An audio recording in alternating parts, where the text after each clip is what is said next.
If you went to a British primary school between the 40s and the early 70s, you probably remember the milk. Every morning, crates of small glass bottles would arrive, each one holding a third of a pint. They'd sit outside the classroom until break time, which meant they were never quite the right temperature. In winter, the milk froze solid. You'd see the foil tops pushed up on little columns of ice.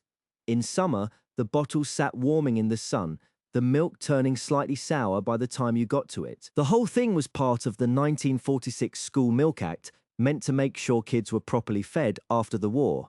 Every child under 18 got their bottle, no exceptions. You'd line up at break, grab your bottle, and drink it whether you wanted to or not. Some schools had milk monitors who'd hand them out, poking straws through the foil. Most children loathed it, lukewarm, slightly off, sometimes with cream floating at the top, but teachers insisted milk was good for you. End of story. You'd hear it first, wouldn't you? The squeak of wheels on lino, the slight rattle of metal as someone from the AV department or the caretaker pushed this monster down the corridor. Then the door would open and there it was. The classroom telly. This thing was built like a tank, literally a massive cathode ray tube sat in a walnut effect cabinet with lockable double doors at the front, all mounted on a metal trolley with 4 wheels. Some versions had the telly on top with a shelf underneath for the VHS player, others had it all integrated behind those security-conscious doors. Either way, there was always a power strip dangling off the side with enough cable to reach whatever socket was nearest. The set itself could easily weigh over 100 pounds, way more than most of the kids watching it. When that trolley appeared, you knew you weren't doing proper work that day. Maybe it was look and read, maybe it was a documentary on volcanoes, or if you were really lucky, an actual film at the end of term. The excitement was instant. For about 200 years, if you walked into a classroom from London to Los Angeles, you'd find the same bit of kit, the blackboard. This was usually a slab of slate or a wooden board painted black with grit, later replaced by steel sheets coated in porcelain. The chalk you wrote with wasn't actually chalk but gypsum, a soft mineral that rubbed off on the rough surface. Every stroke left behind fine white dust that got absolutely everywhere, in the air, on your clothes, in your lungs. At the end of each day, someone had to clean the erasers, those felt-covered blocks that became clogged with powder. You'd take 2 outside and bash them together, creating massive clouds of dust. It was sometimes punishment, but more often a reward for the best student. The system was simple, reliable, and dirt cheap, which is why it lasted so long. Whiteboards started taking over in the 1990s when people got serious about dust allergies and potential computer damage. But for generations, chalk dust was just what school smelled like. Before digital projections and smart boards, teachers relied heavily on overhead projectors, usually just called OHPs. These boxy devices sat at the front of the classroom on a low trolley and projected whatever was placed on their glass surface onto a screen behind the teacher. The materials used were transparent sheets of plastic called transparencies or acetates, roughly the size of a standard sheet of paper. Teachers would prepare entire lessons around stacks of these sheets, either writing directly onto them with special felt-tipped pens during class or creating them beforehand by photocopying text and diagrams onto the acetate using a thermal copier. The advantage was huge. You could face your students while presenting information, maintaining eye contact rather than turning your back like with a chalkboard. Common techniques included revealing information bit by bit, using a sheet of paper to block the light, or layering multiple transparencies on top of each other to build up complex diagrams step by step. The projector required a powerful bulb that threw off serious heat, so a cooling fan whirred constantly. When that bulb died mid-lesson, which it did with frustrating regularity, you either swapped in a spare or reverted to chalk and talk. Before fountain pens became cheap throwaway biros, correcting ink mistakes was a proper mess. If you were using a fountain pen filled with a royal blue ink cartridge and made an error, you basically had 2 options. The older method involved a small bladed eraser, essentially a tiny knife that scraped the top layer of paper away to remove the ink. You needed a steady hand because you were literally shaving microns off the page itself. The scraped area usually looked rough and would bleed badly if you tried writing over it. The more modern solution appeared in British classrooms around the 1970s. These were the chemical ink eradicators, those blue and white double-ended pens everyone called ink erasers. The white tip contained chemicals, usually sulfite compounds, that broke apart the dye molecules in royal blue ink. This made light pass straight through instead of being absorbed, turning the ink invisible rather than actually removing it. After you applied it and the writing vanished, you had to flip to the blue permanent marker end to write your correction. The chemical residue in the paper meant regular fountain pen ink wouldn't take anymore. The knit nurse was one of those distinctly mortifying school experiences for British children from the 1950s through to the 80s. She'd turn up and word would spread. Nitty Nora the Bug Explorer was here. You'd line up in the corridor or get called up row by row. The nurse would run her fingers through your hair, section by section, parting it and peering at your scalp for head lice or their eggs, which everyone called nits. Your classmates could watch the whole thing. If she found something, you got a letter in a sealed envelope to take home to your parents, though the stigma was plain enough already. The aim was catching infestations early before they spread, which makes sense because head lice pass between children through direct head contact. They're tiny blood-sucking insects living in human hair.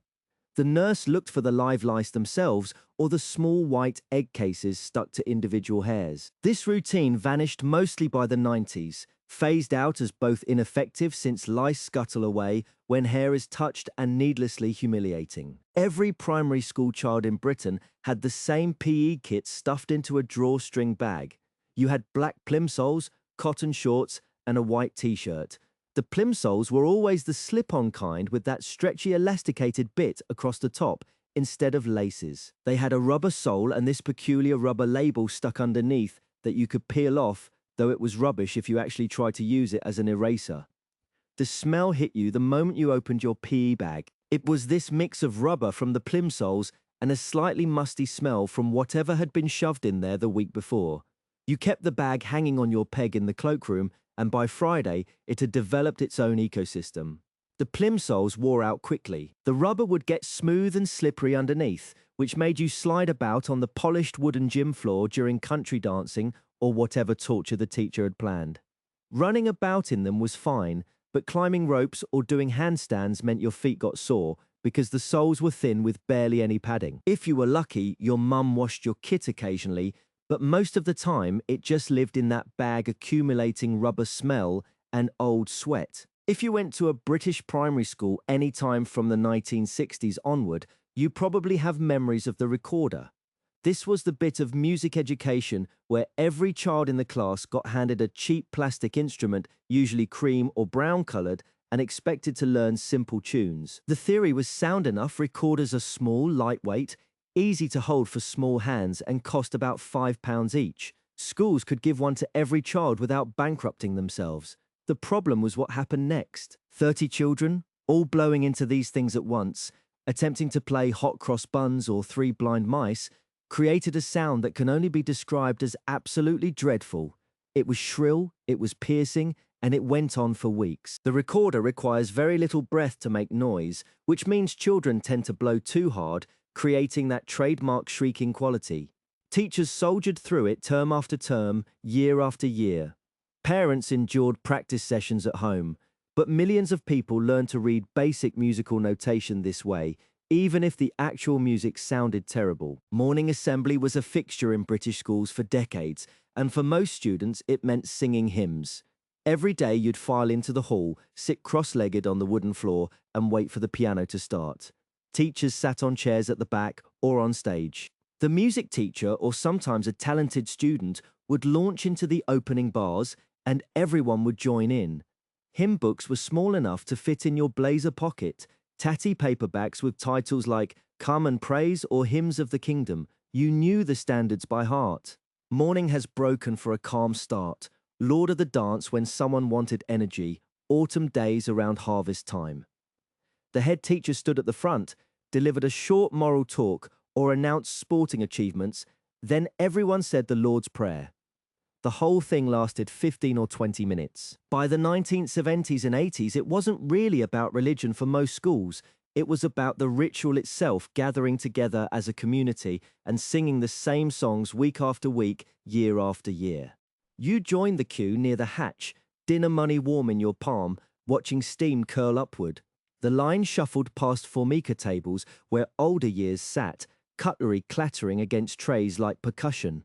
When you reached the front, a dinner lady grabbed your compartment tray and began the ritual. Mince and gravy flooded one section, mashed potato plopped into the second, and tinned peas rolled into the third like green marbles finding corners. You gripped the warm edges and carried it to your assigned table where a prefect kept order. Water came round in aluminium jugs, sloshed into Duralex glasses made in France. You ate everything because a prefect by the bin checked plates before pudding queue. That second queue moved faster because everyone wanted their share. Chocolate sponge with pink custard, jam roly-poly, spotted dick or tapioca we called frog spawn turned the hall into proper event. Pudding defined lunch and debates over custard skin or crispiest crumble forged alliances that lasted beyond the bell. The dinner hall was where school actually happened between lessons. This one is a proper British school tradition. At the start of every school year, you'd get your stack of fresh exercise books and then immediately set about covering them in wrapping paper or sticky-backed plastic. The idea was simple enough: keep the books neat and protected for the entire year. Without a cover, those books would be battered and torn within weeks from being shoved in bags, dropped on floors, and generally knocked about. The process itself required a bit of skill. You'd lay your wrapping paper out flat, usually face down, and place the open book in the center. Then you'd carefully fold the paper around the front cover, making neat creases at the corners before tucking the edges inside. The back cover got the same treatment. If you were using sticky-backed plastic instead of regular paper, the process was trickier, because once that sticky surface touched the book cover, there was no repositioning it without creating wrinkled air bubbles. Some kids went plain and practical with brown paper or clear plastic. Others picked patterned wrapping paper to show a bit of personality, florals, stripes, cartoon characters, whatever reflected their taste. Either way, it was a yearly ritual that marked the proper start of term. French cricket is one of those games every kid seems to know, but nobody can quite agree on the rules for. You'd find it being played anywhere from school playgrounds to the beach to someone's back garden. The basic idea is simple. One person has a bat and stands protecting their legs while everyone else throws a ball at their legs below the knees. If you hit them on the legs or catch the ball, you become the new batter. The arguments start immediately about whether the batter can move their feet. Some schools insisted you had to stay completely still, facing the same direction, which meant defending against balls coming from behind you. Other places let you turn to face the bowler, but only if you hit the ball first. Then there's where the fielders can move once they've picked up the ball or have to throw from where they caught it. In some versions, you could score runs by spinning the bat around yourself. The name makes no sense really, and in different places it goes by completely different names like bat ball or toey. The computer room at school was special in a way that's hard to explain now. You didn't just wander in whenever you fancied. Access was rationed, scheduled, controlled, once a week if you were lucky. The BBC Micro sat there under its plastic dust cover, beige and important, often on a trolley wheeled between classrooms. When you did get time on it, everything was slow. Loading a program from cassette tape meant sitting there for 5 minutes watching coloured bars whilst the tape player made grinding mechanical noises, and sometimes it failed, so you had to rewind and start again. The games were educational Granny's Garden or simple maths quizzes, and you played them because it was better than nothing. The keyboard had that distinctive clacky feel, and the whole setup had a particular smell, plastic and warm electronics. Later on, some schools got RM Nimbus machines which seemed impossibly advanced with their actual floppy disks instead of tapes and more than 8 colours. But access stayed just as limited. Computer time remained precious, something you earned as a treat for finishing your work early. The school disco was basically a rite of passage that took place in your assembly hall with a borrowed sound system and teachers standing awkwardly by the fire exits. You'd spend the entire week fretting about what to wear and who might talk to you, even though it was just your normal classmates in a slightly darker room. The night itself followed a predictable pattern. Boys congregated on one side, girls on the other, both groups eyeing each other like some sort of standoff. The music was whatever pop songs were in the charts that month, played through speakers that made everything sound muffled. Between songs, you'd queue at a tuck shop for squash in flimsy plastic cups and crisps that cost 20 pence. The whole thing lasted maybe 2 hours but felt monumental at the time, like your entire social standing would be decided there. Slow songs triggered absolute panic because someone might ask you to dance, or worse, not ask at all. By the end, your ears were ringing and you smelled like cheap orange squash, but you'd survived another one. Wet play was one of those distinctly British school experiences that happened whenever rain made the playground unusable.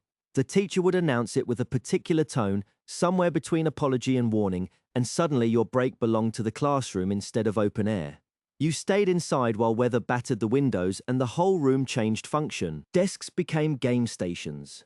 The board game cupboard opened and revealed its collection of incomplete sets. Connect 4 with most counters missing, dominoes reduced to about 17 pieces, a Monopoly box containing 3 houses and somebody's lunch money. Colouring sheets came out for quieter kids. Others played cards or invented competitions using rulers and erasers. The room smelled like damp coats and wet shoes drying slowly.